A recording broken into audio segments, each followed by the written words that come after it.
G'day, Bomber fans. Sam Draper has informed the club that he will be exercising his free agency rights. It was reported last night by Tom Morris that he would be leaving for Brisbane, and this morning the club posted a statement saying that Draper is out the door. He is leaving, although it is not yet confirmed where to. We'll find that out later officially. But yeah, big news. It was always looking likely to happen, but for now, it to be official, I don't know. There are a few emotions. There's obviously sadness. Draper does feel like an Essendon player to me, and I would have liked to keep him. He's a big part of the culture, but there's also hope that we get something great for him in return. So, yeah, a bit to chat about. Let's get into it. All right, well, we've known for a long time now that Draper was more likely to leave than stay. When you're a free agent who hasn't signed a contract at the end of the season, you're thinking about your future. And Draper, he had two big clubs coming hard for him. He had the Adelaide Crows and the Brisbane Lions offering big deals, bigger than what the Bombers were offering, apparently. He looked destined to stay put at the start of the year. John Ralph was reporting that in our pre-season games, but that Achilles injury really did change a lot. It forced us to be a bit more tentative with our offers. If he stayed at Essendon, he would be sacrificing a bit of his salary that he could have been getting elsewhere. And then when you factor in his body, which obviously wants to improve, and it wasn't improving at the Bombers, the trajectory of our club compared to the Lions and the Crows, you can understand why Draper would want to leave. And this morning, he's told the club of his decision to leave, so yeah, he's gone. He will leave. His unrestricted free agency title means he can do whatever he wants, and the club cannot match a bid. But yeah, Draper leaving, there are many reasons for it. He wants to continue to grow his business outside of footy, apparently. That's a big part of it, and he can do so up north while also being the main ruck for his team. The Lions wanted him the most. They were the club offering the most security, 5 years with a trigger for a sixth, whereas we recently were 4 years with a trigger for a fifth, but improved on that in a last-ditch attempt to keep him. But yeah, he joins the Lions most likely. It hasn't been made official yet, but it's widely believed he's joining the Lions. It's weird. I don't know. I never like players leaving. Everyone talks about the max exodus from the club and whatnot, but this does feel like the first time since Danaher left that we've lost a star of the club. And it's not even like he's a great player. He's really not. I'll talk about the on-field impact in a sec, but he is high profile. He is a huge part of our culture and our presence. It's going to feel weird seeing him in other colours, because I really want him to stay. I think he's good for the club. But it's not a disaster losing him, especially if compensation goes our way, which is looking like a genuine 50-50 at the moment. Alright, so now that Draper is leaving the club and there is nothing the Bombers can do about it, what happens from here? So Draper will officially nominate a club eventually, and that is likely going to be Brisbane. Then from there, we pretty much just wait for the compensation to be decided by the AFL. We will get compensation back from Draper leaving. Free agents, that's how free agency works. That compensation is based on the contract he is receiving at Brisbane. There is a formula that no one really understands made by the AFL, but it's based around the length of the contract, the monetary value, the age of the player. The club has been preparing for Band 2 compensation, but that's because of how line ball many think it is. It's genuinely a 50-50 between Band 1 and Band 2, whether or not he is one or the other. Essendon fans will be hoping for Band 1, because if that is the case, it'll give us a draft pick inside the top 10 after our earliest club league selection. So we would have picks 4, 5, and 6 in the draft, but if it is Band 2 compensation, it would fall at the end of the first round, pick 19, which would drift further down on the night, and it would probably be at risk of being eaten up in a bid for Academy prospect Adam Swade. So that's tough, because the difference between Band 1 and Band 2 is massive for Essendon this year. One is usable, one is great, one is not, and the margin between them in this scenario is so small. He is believed to be on close to 900,000 a year from some reports, and that is nearing the threshold for Band 1, so that is a big watch. What compensation he gives us, no one knows. If anyone says they know, they don't. It seems like it is a 50-50. Real quick, by the way, just a little eyebrow raise directed at the club. So last year we shuffled around some contracts, we boosted some players' pay, and that actually meant that Draper fell outside the top earners at the club. He was originally destined to be a restricted free agent, but if he had have stayed that way, he would have been a restricted free agent, which would have meant that the situation was a lot harder for rival clubs to obtain his services. They would have likely had to pay more. Maybe the Bombers just didn't value him highly enough to be that restricted free agent on more money, and that's fair if that's the case. But if we're to end up with Band 2 compensation, I'm going to be looking at that decision to redirect money with a bit of confusion.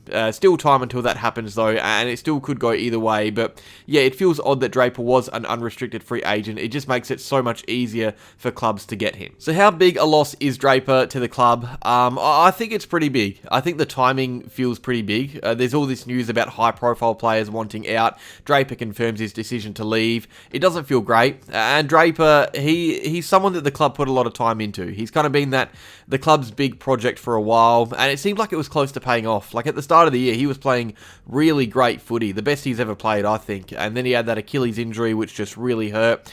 But yeah, that injury, it's the kicker really. We do not know how he's going to return. Achilles injuries with athletes who need to regularly leap like he does, it's a risk to sign them on long term. And the thing is, right, as upset as I am about him leaving, I would have been pretty nervous if he stayed on a 5-year deal, because another Achilles injury or another breakdown with that untrustworthy body, and we would have looked really silly for paying overs to keep him. Because as fun and energetic and important for the culture as Draper is, he is not a great player, and every club involved in this was offering overs to have him on their team. Brisbane fans will agree, Adelaide fans will agree, Essendon fans will agree. He would be on overs at whatever club he joins, including the Bombers, and we offered the least. But yeah, he is not yet proven, even as an A-grade ruck. Like, no offense to him, but I'd say he's in that B tier of rucks. He wouldn't be in the top 10 in the comp, but he does have the potential with a full season to be. You can see how damaging he is at his best. You can see why the best clubs want him, especially with rule changes coming in, so there are going to be less stoppages in the AFL starting next year. Mobile around-the-ground rucks are going to be really important, and Draper is a very good around-the-ground ruck. But yeah, 35 games in 3 years, only really played a full season once, and his form has been up and down. Some will be looking at this and honestly will be happy because they don't value him as a player, which honestly makes sense, but I think there's a bit more to it than that. We may well look back on this in a few years and see this as, I don't know, or maybe as a turning point for the better, depending on how Draper goes at Brisbane and what picks we get in return and what we do with those picks. There is definitely potential for this to benefit the club in the long term. I 100% agree, but right now it does kind of suck. I would have liked him to stay. So from here, the club has a few decisions to make because we're losing our main ruck. Lockie Blackiston is set to sign on, which means we have at least 3 on our list next year, with Nick Bryan and Vigo also locked in past 2026. Bryan is injured, so he won't play to start the year. We are going to need more backup, and that honestly may well come through Todd Goldstein again. There's a genuine chance we go into next year with the same rucks bar Draper. If not, I doubt the club go looking for a high-end ruck. Rowan Marshall is available, but 30 years old in a couple of months, and that doesn't really fit our age demographic at all. There's a really highly rated ruckman in the draft called Cooper Duff-Tytler. We'd have to trade up to get him, but he is there as well. So there are options to attack high-end elite rucks for the club, but I think, you know, if we need to address this area of the field, it's probably going to be in a few years' time. I think, again, it should be noted, rule changes are going to reduce the impact of rucks going forward. There are going to be less stoppages, less need for a dual ruck setup. I think what the club may do is prioritise Nick Bryan as the main ruck for now, and to be fair, he's looking okay. He's a solid ruck, but I think going forward, while we're rebuilding and looking towards the future, I think now we pick a new project, and that project is Vigo Vicentini. I think this guy is now, in my eyes, going to be the main ruck for the future when the Bombers are hopefully up and about. We're not going to be any good next year, and we might not be any good in 2027, but in 2 years' time, when Vigo has had 2 more pre-seasons under the belt, he's gotten bigger, gotten more mature. Hopefully by then we're seeing him come through and replace Draper. I don't think there's any real way to replace Draper short term, and, you know, some might say we don't need to because we're not going to be going for a premiership anytime soon. If we're replacing Draper short term, we're spending a big amount on a position that isn't as important as it once was, while the club is in a pretty bad, you know, situation with our list. I think it's Bryan and Vigo going forward.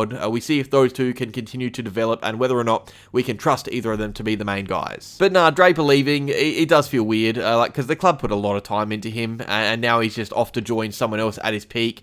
I feel like I've always looked at former Essendon players with a bit of love. Like, I loved seeing Danaher win a flag. I know it wasn't at Essendon, but he left to get his body right, and he did. Massimo left for better opportunities. Fantasia went home. I never really had any hard feelings for those guys.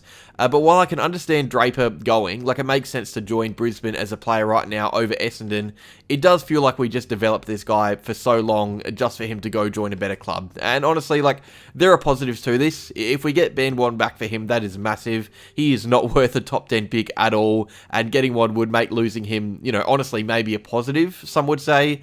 But yeah, the fact that senior players are choosing to move clubs is not ideal. So yeah, the first domino of the offseason falls.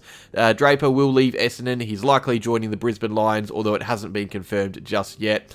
Yeah, we wish him all the best. Hopefully he gets his body right. Hopefully we get a top 10 pick. I think if we get a top 10 pick, I think I'll be content. But if we get band 2 compensation, I think there might be some animosity, between the fans and Draper. You could see it. You can.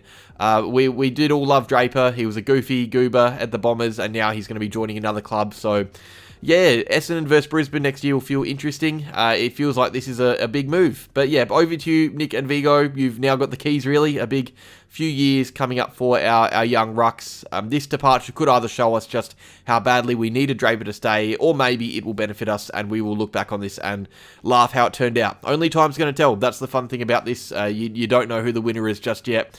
But yeah, cheers for watching, Bomber fans. Like if you enjoyed, subscribe if you're new. Let me know what you think down below in the comments, and go Bombers.